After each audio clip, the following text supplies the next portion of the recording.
everybody, this is Mike with the One Stop Co-op Shop, and today I'm doing a playthrough of the first scenario in the new Roleplayer Adventures campaign, Gulpax's Secret. And a quick disclaimer that I was sent the original game as a review copy, but the expansion I kickstarted myself. And if you like the content on the One Stop Co-op Shop, consider supporting us through Patreon. You get early access to our videos and exclusive videos every month you can't see anywhere else. We've got like 60 or 80 of them up there now. You can also listen to our podcast for more reviews and discussions, or come say hi and join the conversation on our Discord. So if you haven't seen Roleplayer Adventures before with our videos we've done previously on the channel, this is an all-new campaign. It's a prequel to the previous one, so many, many years in the past. We have this little adventure miniature, and we'll be moving around to these different locations, and then we'll do a choose-your-own-adventure-ish reading section for each one, making choices. And then when we get to skill checks and those kind of things, we'll use some dice and play cards to modify those dice to try to reach certain values and numbers. And that's basically the core of the game. You'll see more details as we go, of course. I am playing as a solo player, and I am playing on Legendary difficulty. This is the new version of Legendary difficulty. It means it's going to be tougher for me to rest a lot, and also there is a limit imposed on the number of cards I can have active at one time, which was my biggest complaint with Roleplayer Adventures in the past, that as you went into the campaign, you would get way too many cards, and the skill challenges would become kind of trivial. So we'll see if this helps things out, and if Legendary is too much of a challenge. And to quickly show you my character, I used one of the precons, although you can import one from the Roleplayer Euro game. I am Sylvek Lorgan, and I am a Minotaur Barbarian, which is pretty awesome. And I have a ton of cards, because one of the things they added to the game later is that in solo play, you get some extra cards right from the start, because otherwise it was a little bit too tough to be a true solo player at the beginning of the game. This game's going to be a whole lot of reading, so not sure what to say. If that's not your jam, you probably should be watching this video at all. But buckle up, because we're going into the prologue. Watchmen unfurl banners bearing Azima's sigil, and trumpeters sound from every tower encircling the city of Wildwood. The Festival of Heroes has finally arrived.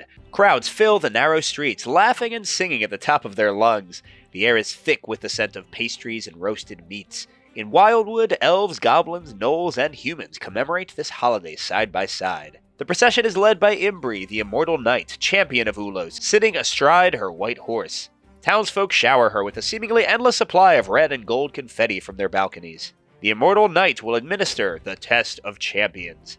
Any who succeed in her challenges will earn their rightful place in the Heroes Guild. Alright, we each need to select a profession from the list below. Okay, so I'm a Minotaur Barbarian. I could be an animal tamer, a blacksmith, a bodyguard, gambler, herbalist, inventor, jeweler, miner. That might be a little bit basic, but I think bodyguard makes the most sense. This is cool. It seems kind of like the Nephrax expansion, the optional one for the original game, where you'd have sort of your own like little side stories going on, but here it seems baked in. House of Alarkus races towards you through the city streets, her red and yellow robes trailing behind her. You've served the elvish matriarch and her family for generations.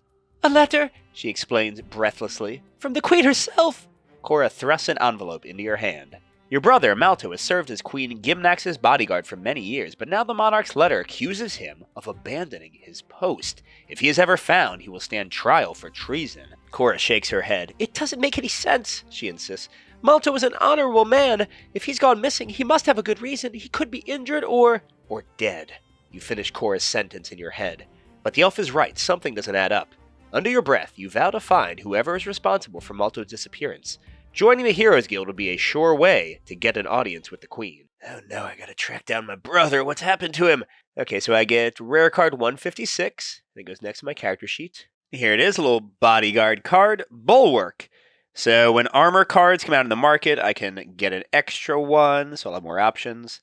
When I re-roll a die from an armor card, I add 1 stamina to this card, and then I can spend 3 stamina to change a reroll on an armor card, or on all the armor cards I play during one check to plus or minus a value. Okay, that's cool. So just making armor a little bit more usable and interesting. Okay, then I place 1 stamina on that card, and I definitely have armor cards in my hands, so I don't get anything else. And that's it, my adventure begins! You hear screams coming from the main boulevard. Racing toward their cries of distress, you follow a bloody trail of corpses. A beast claws its way swiftly through the crowd. Festival goers trample over each other in an attempt to escape. The immortal knight is thrown from her saddle when her horse rears, kicking its front legs wildly. Here, you catch a better glimpse of the assailant. A werewolf slashes the horse's flank, then barrels toward an old woman. If you move swiftly, you might be able to save her from the werewolf's wrath. Alright, we're doing a quickness 1 check. All right, so quickness 1, we need black and purple dice. Black 6, a purple 1, and a purple or black 4. And let's look at my cards briefly, because again, as a solo player, I have a ton. So I've got Exile, I get to draw an extra die from the bag, and it gets flipped to a 3. And Gather Power, I get to flip something to a 5. Those are both my scrolls. 3 and 5, not especially helpful here. Then I've got 2 familiars, which will get me a dual-colored die. Blue, green, or black-red. Yeah, those aren't necessarily great. I mean, I guess getting the black-red one is not the worst. My only armor lets me re-roll a black or a purple, so that one's certainly potentially good. Intimidate lets me flip up to 2 reds to their opposite. Okay. Speculate. Roll a die and return stamina from one player's fatigue box to the supply equal to the result. Oh, that's kind of nice. Just sort of a healing card. Okay, Ancestral Blade changes blue values. Blessed Mace changes red and white values. Warhammer changes red values. All my weapons. I'm not feeling great about this quickness one here. Okay, here. Courageous. Any die can become purple. And Proud. Any die can become blue or red. That doesn't help. Blue or green. Okay, so the black is a problem, but I can convert something to a purple. And I've certainly got the most mitigation and changing of reds. So the check says I'm getting a dice limit of 4. I could spend times the number of players, stamina to draw specific dice. So like if I wanted to make sure I drew a black die, I could spend 1 dexterity. I don't have any charisma to make sure I draw a purple die. But again, I have ways to change dice into purple. So I think to be safe, I'll spend 1 dexterity to make sure I'm getting at least 1 black die. Another important note before we get to our first skill check is that I have a play limit of 4, so I can play up to 4 cards. And I have 1 bonus play, but then I won't have that until I rest to play a 5th card if I need to. All right, so I get the 1 black die I paid stamina for. And then I fill out the other 3 dice of the 4 limit randomly. That's my blue-green familiar. I got a purple die and another black. That's actually pretty great. I have all the colors I need. Now, can I change their values? In a way, I might have rather had like a red die or something. So now we roll them all, and then we can play dice to modify things. So let's see. So we got 1s, 2s, and 3s. We do need a 1, but it's the wrong color. Although I could use Courageous to change that black into a purple. All right, so for my first of 4 cards, let's play our Leather Gloves. I can reroll a black or a purple die. Because of my Bulwark ability, I'm going to put a stamina on it. I now have 2, so when I have 3, I can spend them all to change these from rerolls into plus or minus 1. So the 1 I want to keep because I could change it to being purple. Let's, I guess, reroll the other black die and hope for a 6 or a 4. That would be amazing.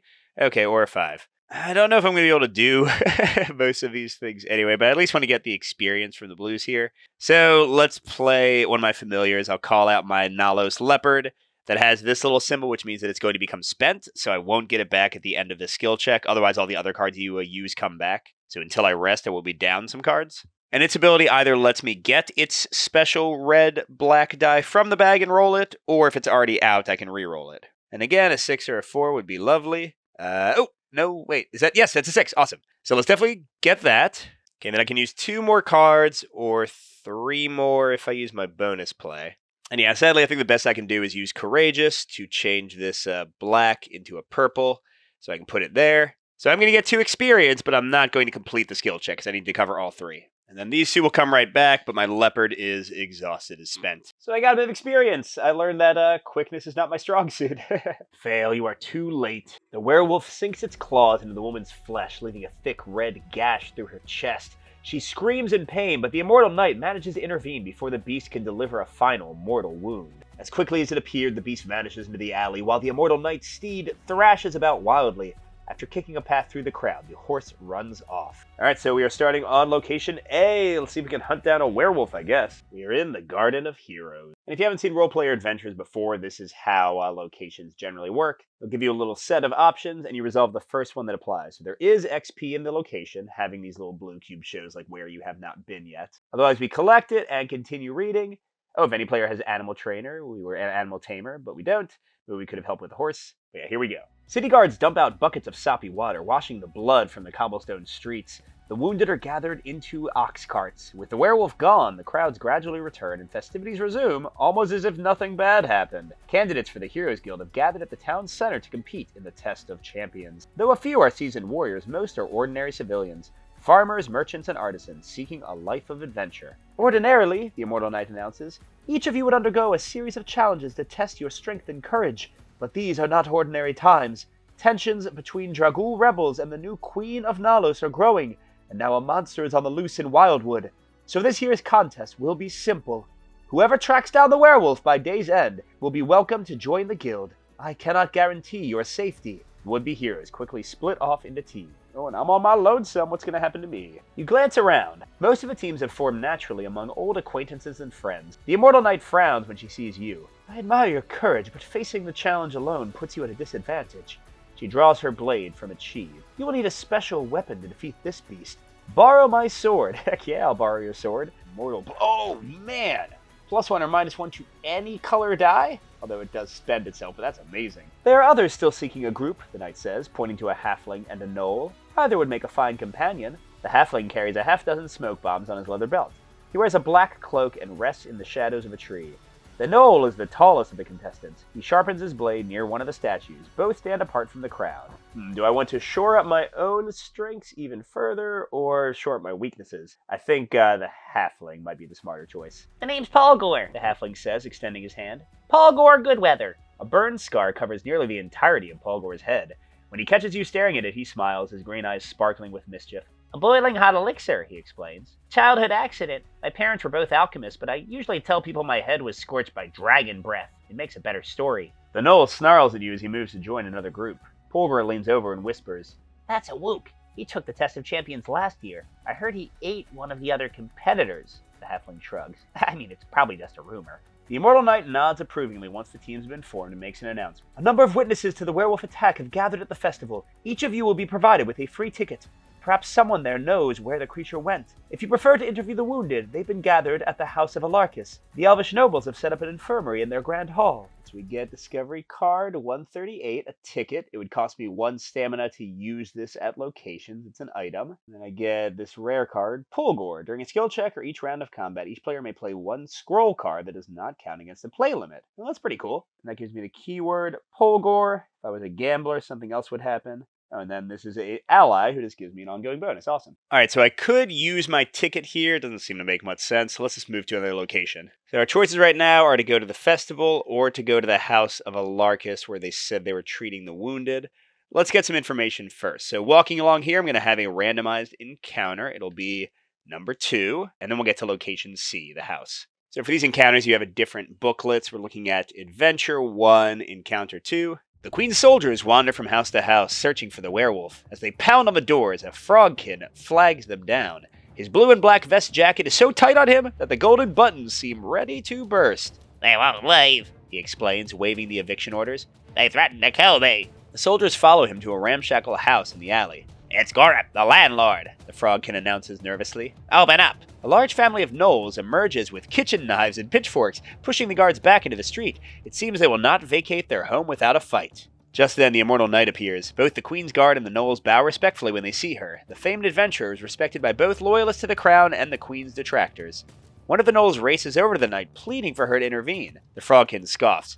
They're 3 weeks late on their rent, he explains. The law on these matters is quite clear. Alright, I imagine things might go differently if I had another gnoll with me, but let's see what happens because I only have Polgore. Polgore shakes his head. It's unfortunate, he admits, but these soldiers are just doing their jobs. We can't ignore the law when it's inconvenient. Yes, Gorup agrees eagerly. Quite right. Shut up, Polgore snaps. You should be ashamed of yourself, evicting a family on the day of the festival. The frogkin smiles unapologetically and shrugs. It's just business. The Immortal Knight appears conflicted. The eviction orders are perfectly legal, she admits. But are they just? She turns to you. If you join the Heroes Guild, you will find yourself forced to make difficult decisions. What do you think we should do? Okay, argue that you should follow the Queen's law or make a case for helping the families defend their home. Usually I'm like a nicer character in these kind of adventures, but I'm a Minotaur barbarian trying to find my brother. So I think if I want to ingratiate myself with the Queen, I'd rather do 110. No one is above the law. If the gnolls feel they have been wrong, they can take their case to the local magistrate or appeal to the Queen directly. The Immortal Knight sees the wisdom of your advice and offers to personally assist the family in finding a new home.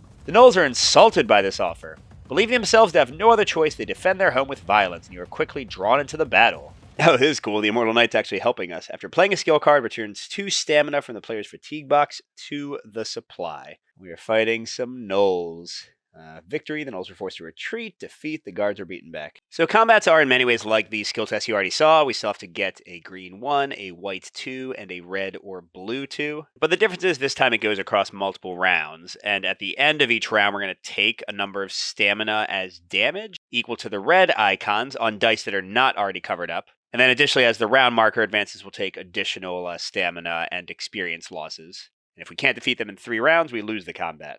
And spent cards with the little arrows will still be unavailable until we rest, but additionally, any cards we use in 1 round of combat will still be discarded for the 2nd and the 3rd round of combat. And I've mentioned stamina in the fatigue box, so as we spend stamina for things like using my dexterity to get a black die in the last skill check, it's going to go over here into your fatigue box. Additionally, when enemies damage you at the end of each round, you'll take some more stamina from the supply to fill out your fatigue. This big one is a 5, by the way. And you don't want it to go up to your health value, which right now starts at 16. All right, so what do the gnoll need? A green, a white, and a red-blue.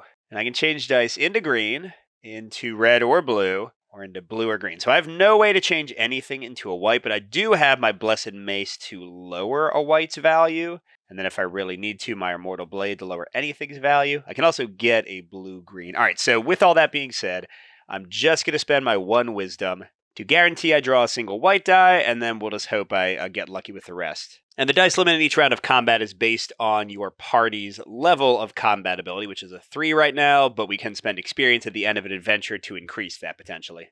All right, so I've got a white. I'm getting 2 more. Oh, another white. And my familiar die. That's interesting. So again, we're going to roll them. Let's bring my rolling thing in here, and then we can use cards to modify. Ooh, yes! What a great start. Boom. That was stupidly lucky, and all I need now is a 1 green.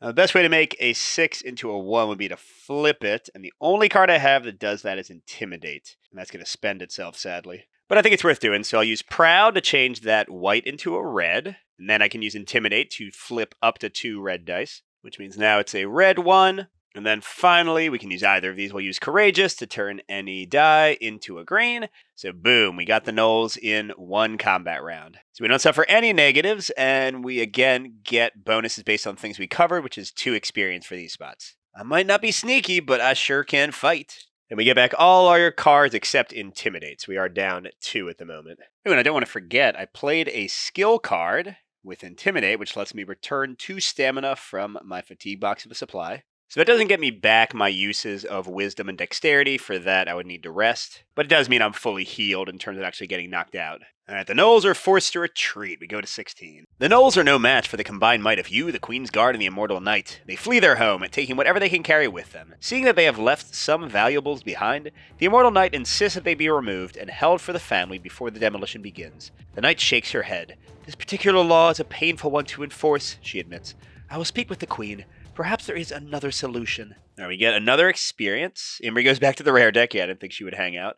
Remove the other encounter token from the adventure. Oh, that's interesting. So we will never get to see what the 1 would have been. And if any player has the jeweler, nope, we are missing all of our encounters so far, but that's okay. All right, so we could rest. And we get back Intimidate, get back our Leopard. Ooh, I forgot all about our powerful ability from Barbarian. I can use that once before resting. It gets flipped over. Return 2 stamina from one of your attribute rows to the supply. Flip a die of the matching color in the dice pool to its opposite face. Oh, that might have made it much easier to do the thing I did. But yeah, so if I rested, I would get back my 1 black, my 1 white, and both of these cards. But it costs 1 experience, first of all. And in the updated rules, each time you rest, you get closer to this little X symbol. And whenever you rest the last time or any time after that, you have to permanently return a card from your deck and hand and everything to the game box. So long story short, you don't want to rest too much. And in Legendary mode, you start with 1 less spot. So resting 3 times will start stealing cards from you. So yeah, I'm doing okay. We're not going to rest yet.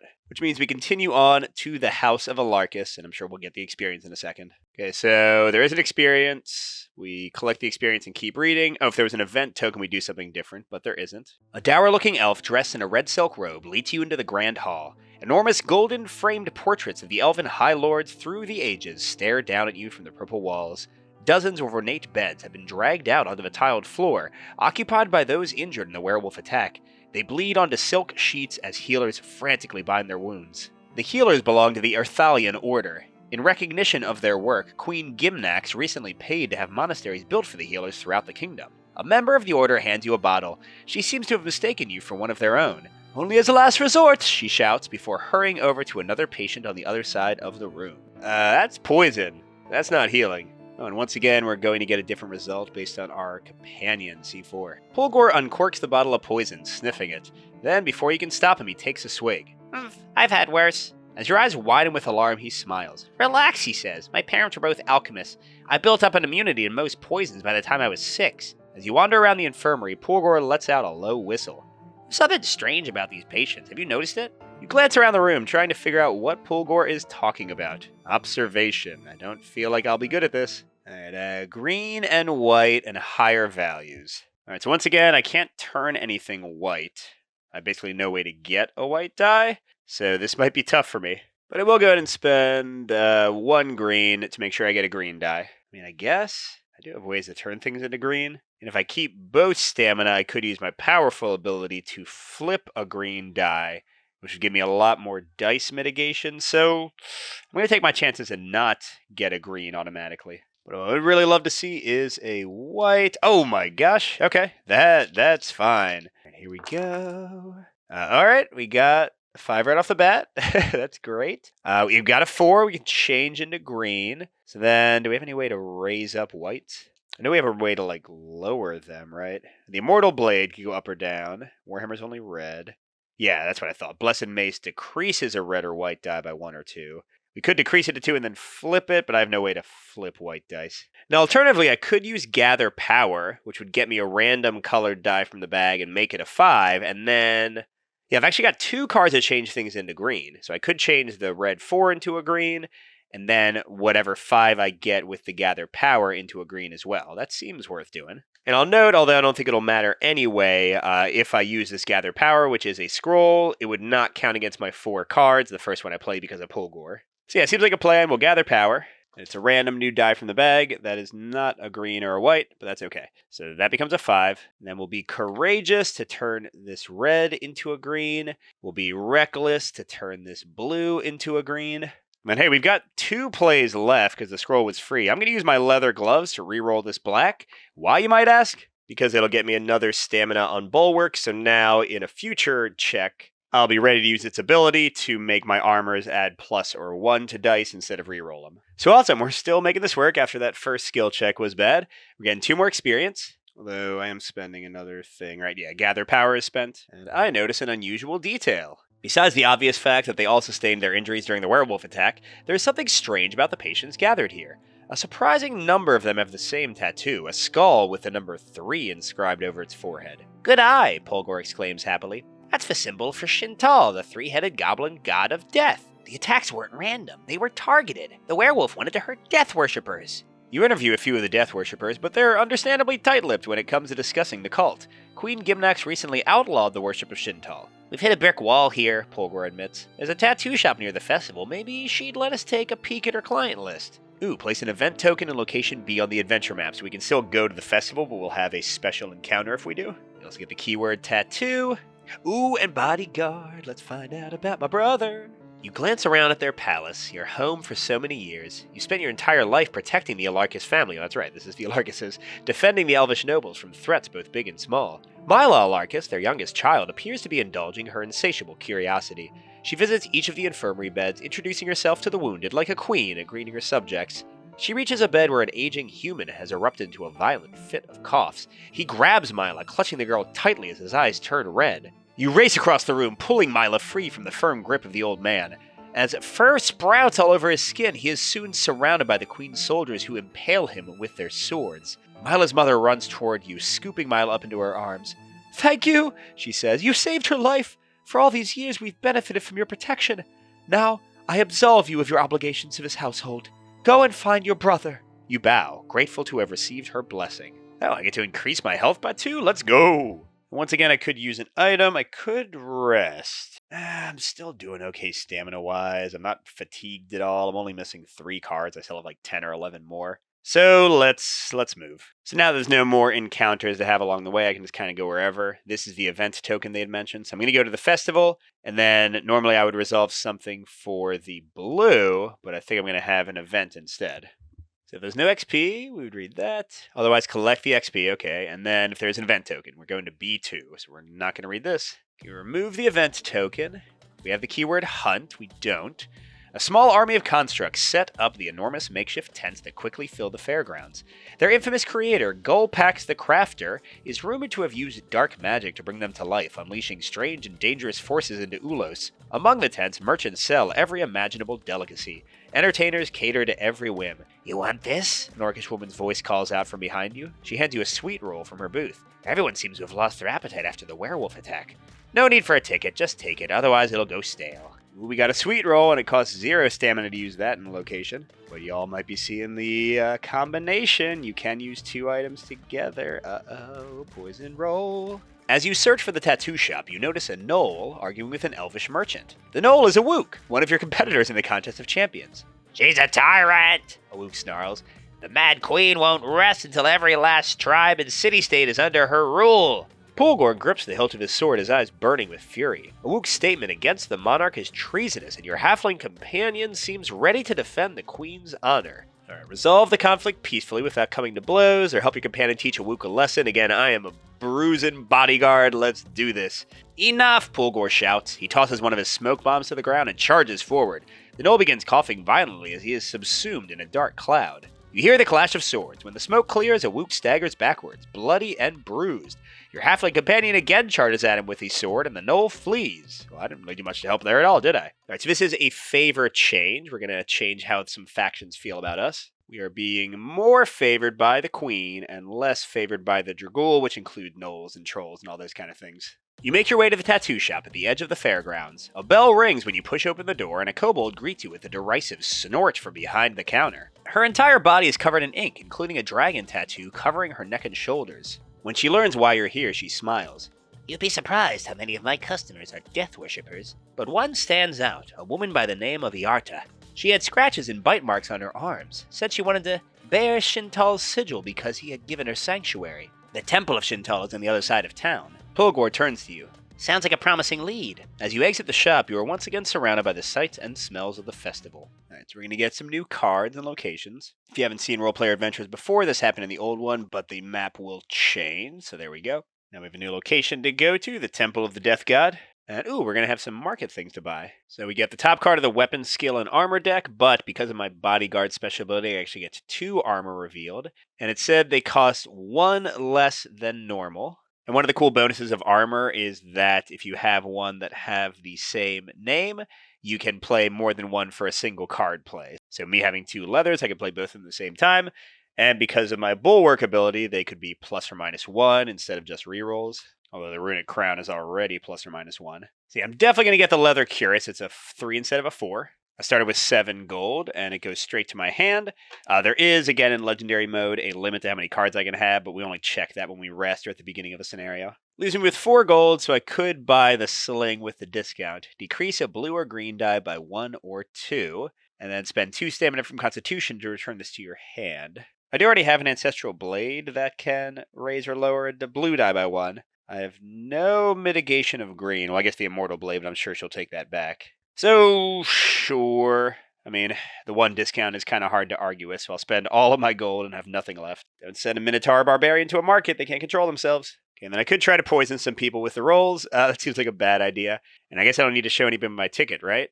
Oh, I should have gotten this. Got a ton of experience. So yeah, let's, I could rest, but I still feel okay. I still honestly feel okay. So let's go over to the temple. Okay, we do get the experience and keep reading. Stone gargoyles leer down at you from the top of the Temple of Shintal. The front doors have been barred, and an edict has been plastered over the wood. Temples dedicated to the Dragul gods and all other false gods of destruction and disorder are closed by order of the queen. Fortunately, one of the temple's mosaic windows has already been broken, making it easy to climb through. Inside, rats scurry over your feet. You hear whispers in the candlelit chamber. A man kneels on the floor by Shintal's statue, his wrists and ankles bound tightly with rope. A human woman sits at a workbench nearby, grinding herbs with a mortar and pestle. She sprinkles the spices over a sludgy liquid in a small tin cup. When she sees you, she stands up, nearly spilling the foul-smelling concoction out over the floor. Okay, nobody has the herbalist. Tattoo. We do have tattoo. You notice a tattoo on the woman's left shoulder, a skull with the numeral 3 written over it. It's a symbol of Shintal, goblin god of death. Pulgor stares at it curiously. Ah, and here is our death worshipper. We have sought refuge in the temple, the woman explains. It's only fitting that I wear his sigil. My son may resent me for keeping him restrained, but he will be safe here. Pulgor smiles grimly and shakes his head. That's why the wolf targeted death worshippers. The beast was confused. It thought it was lashing out at its own mother, who keeps him prisoner. So the guy with the potion must be the werewolf. Please stand back, the woman warns as Pulgor moves toward the chained man. You'll only make him angry. The man begins to writhe as brown hairs sprout from every pore in his skin. His muscles bulge across the ropes until they finally snap. His jaw stretches out painfully and his teeth make a popping sound as they crack one by one, quickly replaced by fangs as sharp as daggers. He snarls, lunging forward to attack. Okay, so he's not wounded, so we don't get to weaken him. We're fighting a werewolf. This sounds not easy. Yeesh, yeah, not easy indeed. That's a lot of dice, even in 3 rounds. All right, so what do I need? Red, black, blue, and 1 white. I can make dice blue. I can make them red. I can't make them black. Okay. And I don't have my familiar that gets me a black die. But the fewer stamina I use to draw dice, the more chance that the dice I draw will already be what I need. So I'm not going to use any stamina yet. I can suffer some damage if need be. Okay, I got my familiar blue-green and a blue and a green. All right, that's good for the blue. And then I can change things into red. The black, as kind of expected, is the weak point right now. If I'd rested to get back my familiar, that would make things a lot easier. All right, we got a 2, a 1, and a 6. Ooh, I've got my new sling, decrease a blue or a green die by 1 or 2. So let's lock in this blue, since that's easier to get than the blue-white there. And then, should I do this? Sure. Let's use Proud to change the blue-green, because I don't have any way to get +3 blue. Well, actually, I do have the Immortal Blade. I do have the Ancestral Blade that modifies blue. And then I've got the Screech Owl to re-roll that die. Because yeah, if I re-roll the 2, I just need a 3, 4, 5, or 6. Any of those, I would have enough cards to modify. Or I can just get a 5 straight up. That's also fine. Okay, so I still have 2 more plays, right? Yeah. So I think I'm going to Proud this green into a red. And then I don't want to use the Ancestral or the Immortal Blade. I'll use my Warhammer once per battle to change the red into a 2. And this one gets me an experience, but I'm hoping to kill the guy, and this does more damage. If I leave it uncovered, it's going to hit me for 2. So I think that'll be it. Yeah, so that's the end of the round. I'm going to get smacked pretty hard. 1, 2, 3, 4, 5, 6 as it moves, fatigue. But out of 18, that's really not too bad. Okay, I still have Barbarian. I do have my Bulwark. And I have ways, I don't have any way to turn dice red anymore. I still have ways to modify red. I have ways to get specifically a 3. I don't know if that's going to help at all. And I can change black dice up or down or re-roll them with the Bulwark, so that's pretty good. All right, now we could use our red and black because we need 2 black and 1 red. But here's the thing. We have 1 more round after this, and I can still suffer some more damage. I think I want to let myself draw 3 full dice and hope that I get a black, and then I can use dexterity for the last black I need. At least that makes some kind of sense in my head. Awesome. Okay, so I didn't get the red, but I got a black. Now I just got to hope I roll well with it. I need a 4 or a 3, because I'd love to save my armor for the last round. Okay, perfect. Okay. And then can I do anything with the red? No. I can modify purple and black. I can change things to colors that don't matter. So if I get a red, I can modify it with the mace and the Immortal Blades. So that should be able to almost guarantee that I can get the 2 next round. And then with the Leather Glove and the Leather Cuirass, I should be able to almost guarantee I get what I need with the red next round. Oh, sorry, these are all gone. So yeah, interestingly enough, the only thing I'm going to use is Speculate. I get to roll a die and return stamina from one player's fatigue box to the supply equal to the results. Basically heal myself. So I'm about to get walloped. I'll put those to the side. And nice, I get 5 out of 6 fatigue back. But then yeah, crazily enough, I'm just going to let him hit me for 2, 3, 4, 5, 6 more. Thanks to my Speculate, I'm at 7 instead of 12.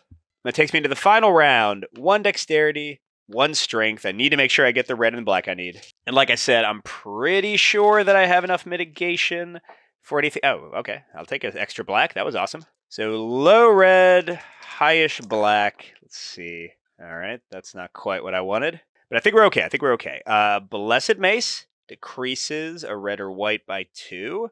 That gets us to exactly there.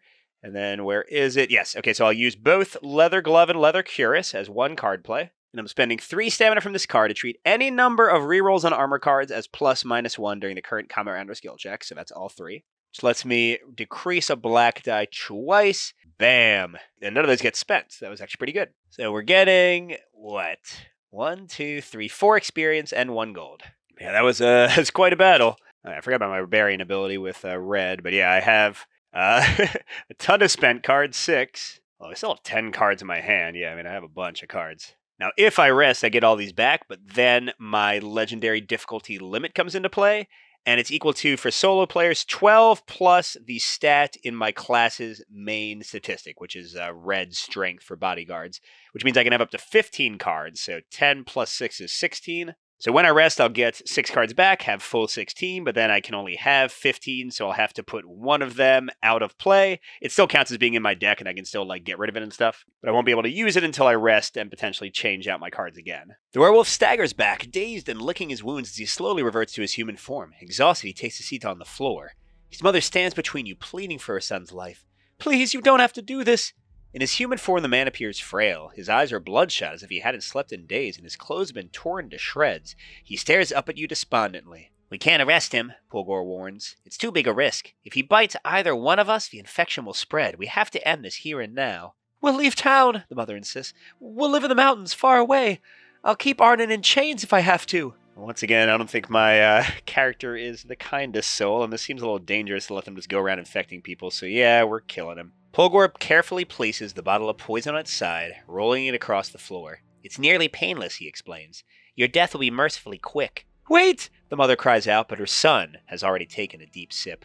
She claws at him, attempting to rip the poison from his hands, but he pushes her back, scratching her skin deeply. As the poison takes hold, he erupts into a violent fit of coughs. The woman runs off, disappearing into the darkness as her son slumps to the floor. Or we get another Queen's Favor, and we get title card 188. A mother scored. You killed Arnon, a man infected with the werewolf's curse. As Arnon's mother struggled to help her son, she was injured. She may now share her son's affliction. Yeah, I figured that out. Now that the chamber is empty, you take time to study your surroundings. An enormous bronze idol of Chantal towers over you. The three-headed god of death holds an enormous golden bowl in his hands, an altar filled with dried blood and rotting bone. A message has been carved beneath him. To enter, present your sacrifice. Rats sniff at the altar, but frightened by your torches, scurry back into the dark. Okay, your quest is complete. From now on, when a choice indicator gives you the opportunity to move, you may instead turn to the end. So wait there, what could we sacrifice to enter? What if we tried a poisoned roll? So if they like that. So you add the numbers, 136 and 137. I'll take 1 fatigue.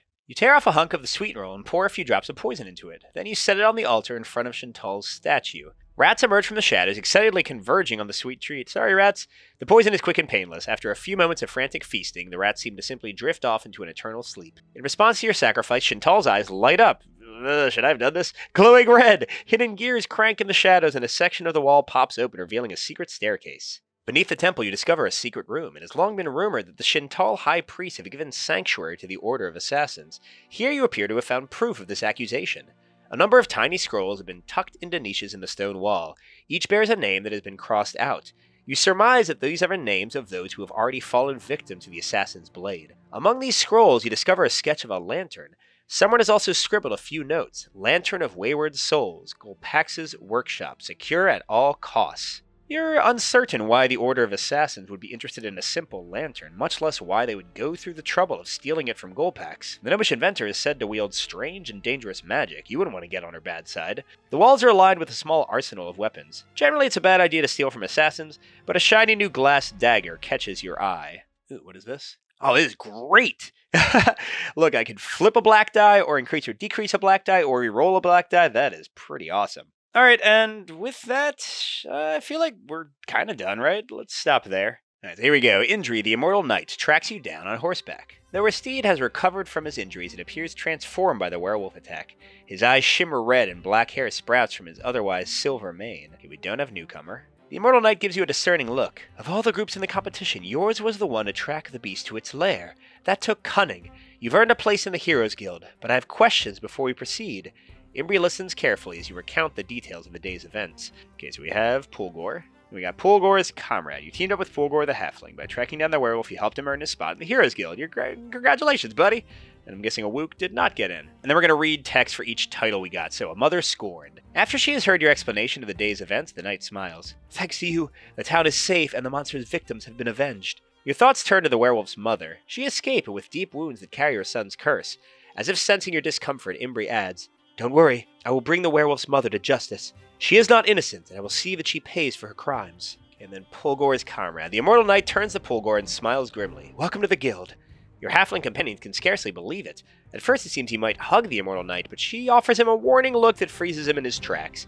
Instead he takes her hand, shaking it vigorously. You won't regret this, he insists. I regret it already, she admits.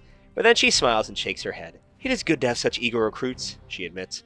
I fear there are dark times ahead. We should seek joy in whatever moments we can. The halfling turns to you. This is where we part ways, I'm afraid, he says. I must return to Jolev. My family will be eager to hear what has happened. When we next meet, it will be as comrades in arms, fellow members of the guild. With that, he takes his leave. You join the guild at a precarious time, explains the immortal knight. Tensions are rising between the queen's loyalists and the Dragul. The guild has been careful not to choose sides in this conflict so far. Alright, so my queen's favor is +2, and my Dragul is -1, so we're reading that conclusion. The knight smiles weakly. Queen Gimnax's ambitions are noble in every sense. She is a champion of law and order, but she insists on placing herself in the seat of supreme power no matter who objects. I can see why you might be attracted to her cause. Find Ambitious in the trait deck and add it to any player's hand. If it's not available, reveal one random trait and add it instead. Well, this is pretty cool. Change a 6 into any color I want. Alright, and then it looks like we're in the final conclusion. The Immortal Knight holds a letter in her hand. The city of Sebek had requested aid from the Heroes Guild, she says, and I'm sending you to answer their summons. Gulpax the Crafter has been experimenting on the undead, and the Crypt Keeper refuses to cleanse the catacombs of zombies. It will be your first task for the guild to set these matters straight. She returns the letter to her saddlebag, but not before you spy the seal of Queen Gimnax. Imbri departs, leaving you a few coins to pay for your journey to Sebek. The undead horde awaits. So we get 3 more gold, that gives us 4 total. All of our keywords go away, but our titles stay. Our stamina goes back, all the map, everything. Let's see. So yeah, pretty much everything resets. We do mark that we completed chapter 1. We mark that we're currently at 2 and -1 for our favor. We keep our titles. And then we get to advance. So we got a crud ton of experience. How much is this? 5, 10, 15, because we never rested. So 1 increases our health until we get to 25, then it gets more expensive. Our combat dice limit is the current limit +5. Bonus play limit, playing extra cards, is the current play limit plus the current bonus play limit, which is 5 total, +5, that'd be 10. And then increase the party's mastery level by 1. That costs 3 currently, and then we can increase one of our attributes, but not beyond 4. And remember, if we increase specifically our strength, it'll let us keep an extra card as well. So yeah, here I think I would spend 8 to increase the combat limit. And then I think I'd do mastery twice. What do I increase? So currently, what can I change dice to? Blue, red, blue, green, green, purple. Blue, red, blue, green, blue, purple. And then I have... Actually, I have enough to get every single die in some way or another. Every single color, I should say. But still, purple, I only have 1 card to change it to. So, yeah, maybe I'll get like 1 charisma and 1 more strength to get it to the max for now, which means I could have 16 cards in my hand at one time instead of 15. Then I would go to the market, I could buy some cards, I could sell some cards, which with me being limited to 16 cards kind of makes sense. Because I've got 18 at the moment. But I'll do that part off camera. Let's quickly go through my thoughts on the new elements of Gulpax's Secret. So everything I love about role-player adventures is still here, as far as I can tell. There's only 1 scenario in, but I still enjoy the exploration. I still enjoy the way new things show up and kind of surprises happen. They're still doing a great job with one of my favorite things, the tough choices, the factions that all seem likable in one way or another, and never quite knowing what the right choice to make is. And in my opinion, there were more interesting branching choices in this one than the original tutorial kind of first mission, which seemed to go kind of similarly each time. I definitely feel like I didn't see everything. I could have picked the other companion. And the new profession system is fascinating. Again, it's a lot like the optional expansion for the original campaign, but here it's baked in.